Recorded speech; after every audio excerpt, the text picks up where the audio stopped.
we go. Ladies and gentlemen, boys and girls, thank you so much for joining me for this brand new interview. Okay, so this is pretty cool right now. You may have seen him on AEW Dark, not once and twice, in tag team competition alongside with Kevin Blackwood, two Buffalo kids, born and proud. But not only that, this guy has been huge in the professional wrestling scene, and at such a young age too. Like he's only about 22, 23 years old at this day and age, killing it and still continuing on in his professional wrestling career. So, ladies and gentlemen, let me introduce you to the Red Death, Daniel Garcia. How are you, my friend? What's going on? I'm doing well, doing well. So, what's cool is that, like I mentioned before, you are doing this at such a young age, having all these matches. Like, I remember watching your rivalry with Kevin Bennett, who I just talked to recently, and kind of the intensity you've had in your promos with that. And not only that, but getting in the ring with people like the Butcher and the Blade, who are also great friends of yours, Buffalo kids as well. And then same thing goes with like Sonny Kiss and Joey Janela. It's just, you're doing so much. And even through a pandemic, you're killing it. Yeah, I mean, the pandemic has definitely like slowed down my schedule like a lot. I'm no longer like wrestling in front of a live audience like 2 or 3 times a week, but I'm still like working very hard. I'm still training at our local wrestling gym. I'm still wrestling like almost every day. It's just not in front of a live crowd. And what's so funny is that the fact that there are no live crowds anymore, well, at least temporarily, it's really given an effect for professional wrestlers all around. Yeah, and like I feel like my style and my cadences, it can be fitting in front of no crowd. I feel like um my style leaves like a lot of room for observation. So if somebody's just like watching like a live stream of my match or like a taped recording of my match and there's no crowd, I feel like my style can still fit into that. Like I don't need like loud noises going on in the background and a bunch of cheering and yelling. I can just kind of be myself in the ring, and I feel like that translates in front of crowd or no crowd. Absolutely. And speaking about no crowd, I feel like that with no crowd, I think it's kind of harder to impress the boys in the back or the kind of the higher ups per se, whenever it comes to any promotion. Do you feel that way, that it's harder to really impress them, without a crowd reaction? I think for a lot of people it can be hard. Because I feel like a lot of this isn't like a shot at anybody, like this isn't like a diss or anything, but I feel like a lot of people can kind of mask their lack of ability with crowd reaction. And the crowd reaction is the most important part of wrestling, in my opinion. So I'm not saying they're doing anything wrong, but sometimes I think something in the ring can look subpar and the match can be kind of subpar, but the crowd will be reacting a lot to it. And I feel like that can give the illusion that the match is great. Like I remember Daniel Bryan talking about that before. He was saying he would wrestle in front of like in opposed to like a closed room or even like a closed arena, as Mhm. opposed to like a WrestleMania where it's like an open stadium and it's just not as loud anymore. So because all the noises are going up and escaping, there's nothing to trap it. So I Mhm. feel like and he talks about that too, that loud reaction can kind of like mask a match that isn't as good. Like crowd reaction makes a match a lot better than it actually is. Absolutely. And again, it's just the roar of the crowd. That's something that every single, not only wrestler, but also ring announcers, ring crew, that's what they feed off of, is that crowd reaction. And now, since we don't have that anymore, well, at least again, temporarily, it's kind of difficult, especially now. For sure. I agree. So, speaking about the Red Death, Daniel Garcia, you did mention about Daniel Bryan, who is a huge inspiration of yours. Can we talk about that for a little bit? Because, like, Daniel Bryan has been of course, inspiration for a lot of professional wrestlers, whether you watch his work from Ring of Honor and the independent scene known as the American Dragon, or if you watch his stuff currently in WWE. Where did that kind of inspiration start for you? Yeah, Daniel Bryan's cool. Like he was like I'm young, so like I was kind of like watching him during my years where I was like most into wrestling, and like those years are probably like high school when I was like the biggest wrestling fan. And his kind of like climb to the top was during those years. So I feel like I got to experience the height of his career at the height of my wrestling fandom. And I feel like it's like the perfect combination of it was just like the perfect storm for him to be like one of my favorite wrestlers. Absolutely. And your styles are very, very similar when it comes to that mat-based wrestling. I think that that's very a sleeping art nowadays. Of course, we see the high-flying stuff nowadays with springboards and high athletic agilities, but we really don't see a lot anymore, at least, kind of that mat-based style where there's just fists and wrestling holds nowadays. Yeah, and I feel like you see like a lot of people kind of try to do it, and like a lot of people aren't very good at it. Because I mean, I think a lot of people see that kind of style and think it can be easier than doing a bunch of athletic things like flips or like springboards or things like that. But it's just as hard. It's just as challenging to do. You have to be extremely good at it, or else it can be extremely boring for a crowd to watch. Like I enjoy watching the style of wrestling. Sometimes I can watch a match where two people I can tell they're not great at the style, and Mhm. it bores me to death just because Right. they don't know what they're doing Mhm. and don't know how to make that style entertaining for a crowd. Yeah, there's certain styles, of course, that not necessarily get the crowd's eye right away, but then as soon as it keeps going, like for example, Zack Sabre Jr., where it's just very technical wrestling, and same thing goes with like Tyson Dukes and all these other kind of technical wrestlers that don't focus on the high flying, that they don't focus on, okay, here comes a springboard, 450 splash, or some weird stuff like that. It's always great to kind of have that unique wrestling style where people could just appreciate as the time is going. Yeah, and like the way I look at it is like some people like Michael Bay movies, right? Like Mhm. big explosions, like right off the bat, like Fast and Furious type of stuff, like real entertaining stuff that grabs your attention, like Mhm. a dopamine rush. But like a lot of people like I don't know, like Scorsese, like movies where you have to like pay a lot more attention and where a payoff you have to wait for it and it's a bit more of a slow burn than an instant gratification. Absolutely. And speaking about Daniel Garcia, really quick, I do want to talk about your athletic background, big athletic background, especially within the hockey scene. What was that transition like for you from playing hockey to professional wrestling? Um, like it like kind of helped. Wrestling is obviously nothing like professional wrestling. I mean, like hockey, Hmm. but I feel in some sense it did help me. Like I have great cardio. I have great endurance. It kind of gave me like a really strong work ethic and a good will to be able to push forward when things are hard. And I Hmm. feel like that's probably the best thing that my athletic background has given me in professional wrestling. Absolutely. We see the toughness when it comes to the Red Death. We can definitely see that hockey background rubbing off whenever it comes to your matches. I feel like that whenever someone has a great athletic background, or at least a decent athletic background, it really helps them whenever it comes to professional wrestling. Yeah, I feel like if you have a competitive background in actual sports, it makes you that more competitive in the ring. Mhm. And obviously, it's not like we're really like beating each other up, but you are competitive to want to have the best match on the card, to want to be one of the best wrestlers in the world. You have that competitive instinct in you to want to be better than everybody else.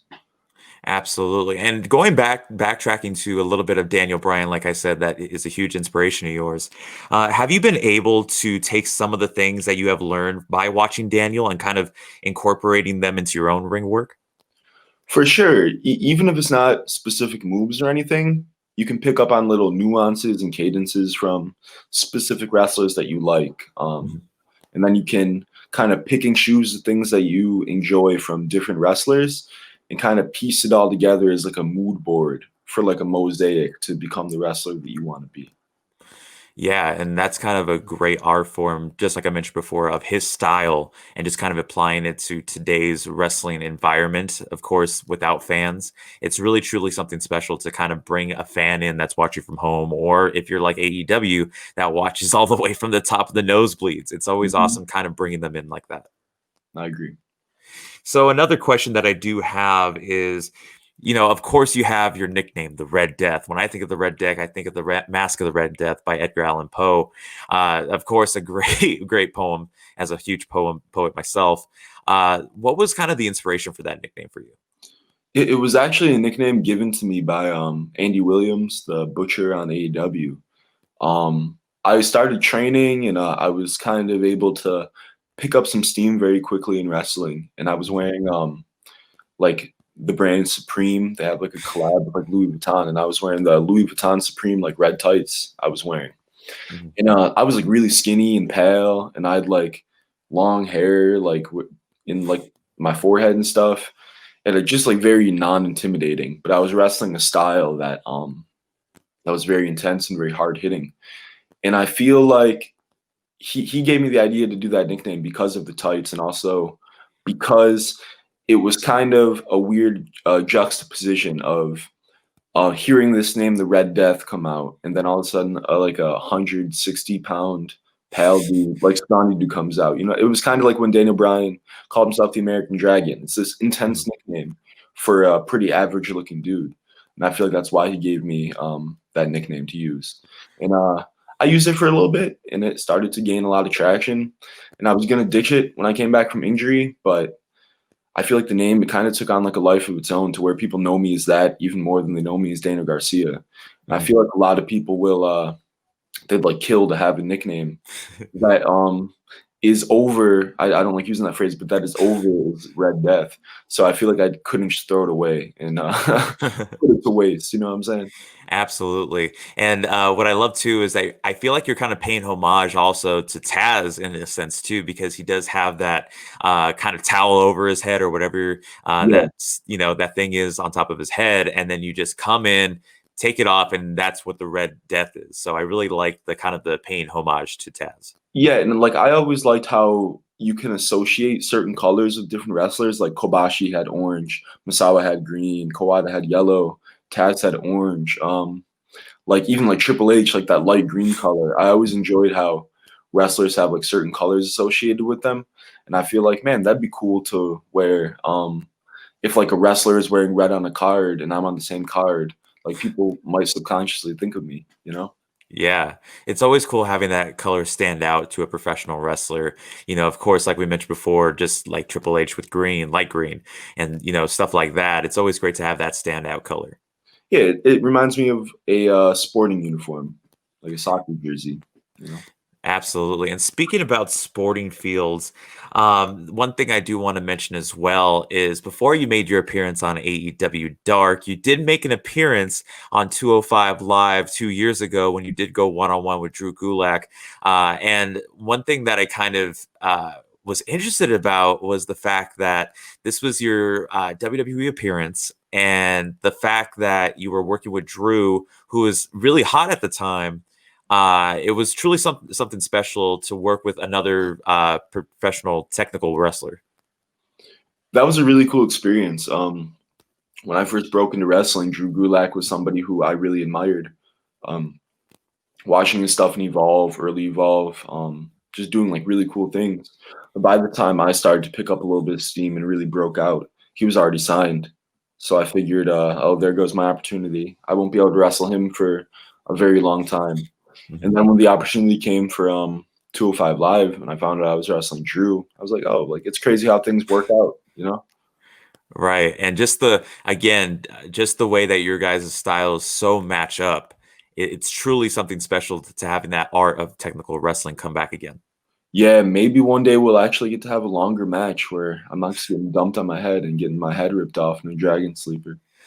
Oh yeah, well we do hope that that match comes to light sooner rather than later. But I do have a sidebar question before I get into my next question. The sidebar question being, when you did make your debut on AEW Dark alongside with Kevin Blackwood, again another fellow Buffalo wrestler, you did come out to. You actually had two theme songs come out. You had one theme song that kind of was the kind of more intense, and then you had another one which had the more rock feel. Which theme song would you say was technically supposed to be the Red Deaths? If I had to assume, probably the hip hop rap one, because I don't really listen to rock. I feel like all the themes that I've used were have been like more like rap hip hop feel. So I assume that one, if I had to guess.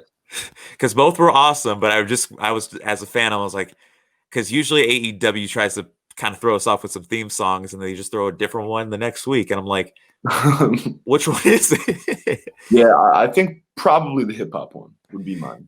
Okay, okay, that's cool. I couldn't imagine them giving hip hop for Blackwood. And speaking about Blackwood, the next kind of segue I do want to go into is kind of the brotherhood that you have with not only Kevin Blackwood, but Pepper Parks, otherwise known as the Blade, Andy Williams, the Butcher, and Puff, Megabyte Ronnie, just kind of that Buffalo wrestling scene, kind of professional wrestlers. Where did that brotherhood really start for you guys? There's kind of like a weird chain that we have in Buffalo pro wrestling. So for a very long time, there was a very mediocre professional wrestling in Buffalo, New York. And Mikey Every Night, one of my mentors and my trainers, he started a wrestling gym in Buffalo called Grapplers Anonymous. Brandon Thurston trains people there. Eventually, Pepper Park started training people there. And the way that kind of worked is, so Kevin Bennett has been wrestling for like 10 years. He's been wrestling a long time. A lot of people don't know that. Like, I remember going to shows with my mom and like watching him in the crowd. There's video of me like booing Kevin Bennett front row. And he started wrestling, and then like years later when Grapplers Anonymous opened, Kevin Blackwood started training at Grapplers Anonymous. Mhm. And I think Kevin Bennett kind of realized, oh, Blackwood is probably up next. He's really good.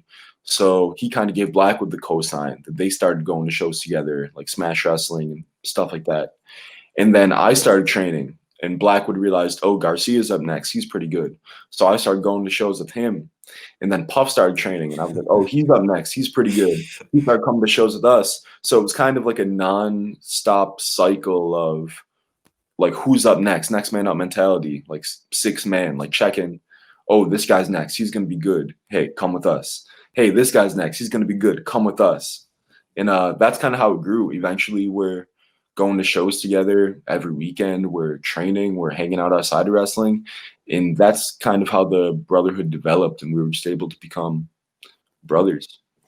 Absolutely. You see it on your social media posts. You see it basically wherever you find the Red Death, Daniel Garcia, on all just media in general. It's really, truly a strong bond that you have with Blackwood, Puff, the Butcher, and the Blade. It feels like family more than anything else. You could say that for sure. For sure. Absolutely. I do want to mention too, there was a kind of an incident that happened about a year, maybe over a year ago. What happened with yourself, Kevin Blackwood, and a couple others, I believe, which happened in a car crash that almost costed your guys' lives.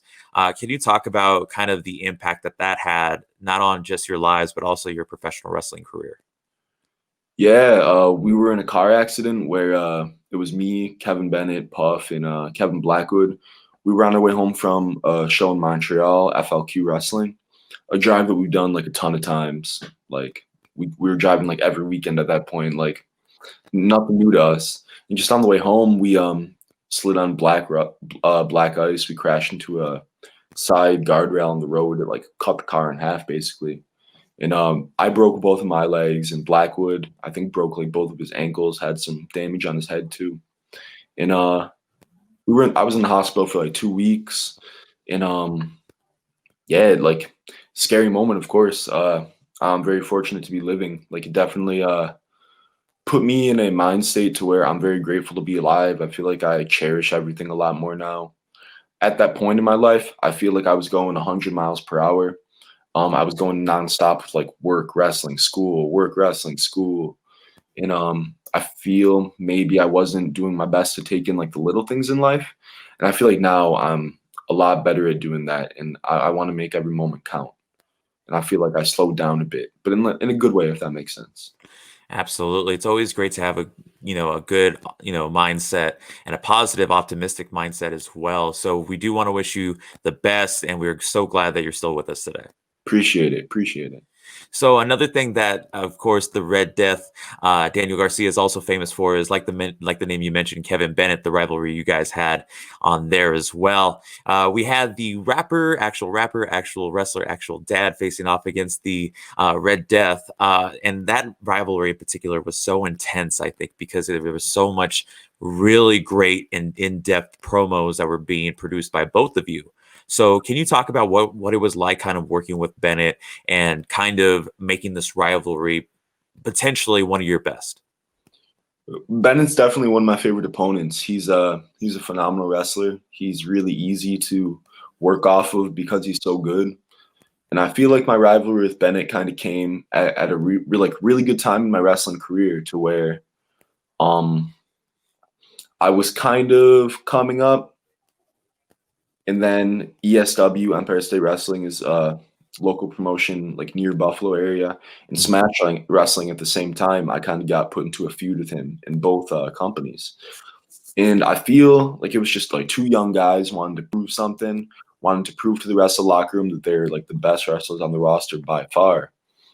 And I feel like once I had that mentality, and once I got put in that feud with Bennett, I was able to take it to the next level to where I was able to cut really good promos on him to where people watched my promos and were like, "Ooh, I didn't know he had that talent to be able to cut a promo like that." And then I had really good matches with him, and I feel like that kind of made people realize too, hey, like this guy's like a really good wrestler. He's not just like a new rookie. He's not good for a young rookie. He's good for anybody. Like he's one of the best.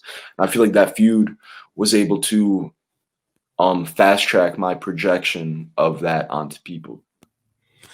Absolutely. And it just not only fast tracked upon that, but also fast tracked your career in proving to not just the fans, but the people in the back as well that you can hang with the best of them. Yeah, I agree. I agree. So another thing that I do want to mention as well is your AEW Dark debut alongside with Kevin Blackwood. Of course, you guys made your tag team debut against Buffalo's own The Butcher and the Blade. Can you talk about what was your reaction when you got that call or you got that email saying, "Man, you're going to go straight to Florida and to debut on AEW Dark"? Yeah, it was cool. Definitely like an exciting experience because it came at a time where like I wasn't wrestling like a lot. I was pretty stagnant in because there's no shows going on. So I feel like a lot of times in those kind of situations, you kind of start to like lose sight of your goals because there's nothing to like you have nothing like constantly reminding you of it. So something like that, it's a really good reminder of okay, your work is worth it. Here's an opportunity to go do your best. And I feel like we did. I feel like we made the most of our opportunities that we had there. Yeah, and it kind of reminds me of when the American Dragon Daniel Bryan went one on one with the prototype at the time, John Cena on Velocity. Kind of just reminisced with your debut on AEW Dark. Thank you. Appreciate that. And really quick before I get into my last question, I always felt like that AEW Dark has that Velocity Heat kind of feel where they're showcasing all these talent from independent promotions that we heard of, from our areas, but really haven't seen on a worldwide scale, which is YouTube. How do you feel about AEW Dark really doing this instead of their original, which was just matches that just didn't air on television? I think AEW Dark's cool. It gives a lot of people who don't really get a lot of shine. I feel like it gives them the opportunity to do just that. It raises people's stock immensely. I feel like you see somebody on AEW Dark, they must be doing something right. And when they go back to the indies, hopefully their stock will have risen a little bit. Hopefully they'll have a little more believability and legitimacy and a little more star power to them than they had before. And I feel like the more people have that in professional wrestling, the better it will be. Absolutely. Well, from the bratty millennial to the Red Death, I do want to thank you so much, Daniel, for being a part of this conversation. But before we go, I do have one final question for you. And that is, of course, when you were talking about, being on AEW and being in WWE, with AEW becoming kind of like the viable American competitor in terms of, the premier wrestling brand, aside from WWE. Are you still looking solely to work for WWE? No, I'm keeping my options open. Like there's WWE, AEW, Ring of Honor, Japan. I'm keeping my options open to anybody and everybody. Whoever is willing to give me the best opportunities and whoever's willing to give me the most attractive lifestyle to myself, that's who I'll go with. And it's not like I have like a million people knocking on my door right now, but even if it just means me staying on the indies and making my name there, I'm still young. I'm 22. I'm sorry to break it to people who don't like me, but you're gonna have to deal with me in professional wrestling for a very, very long time. I'm truly one of the best, and I'm only gonna get better. I'm one of the best, and I'm 22. So I feel like the more I just keep going, the more reps I get, the more you're gonna see in me, and the more I'll be able to make these decisions for myself of where I want to go. Absolutely, my friend. Well, as a fellow 21-year-old myself, I do want to wish you nothing but the best, of course, Young in your Kings, future. young Kings. Of course, it's always those 90s babies. Yes, Anyway, so thank you so much, Daniel. For those who don't know, make sure to follow Daniel Garcia on all social media. Links will be down in the description below. He also has a YouTube channel. I don't know if you're still posting content on that. Really? yeah, I got a few things on there. I'm thinking of maybe starting a Patreon. We'll see.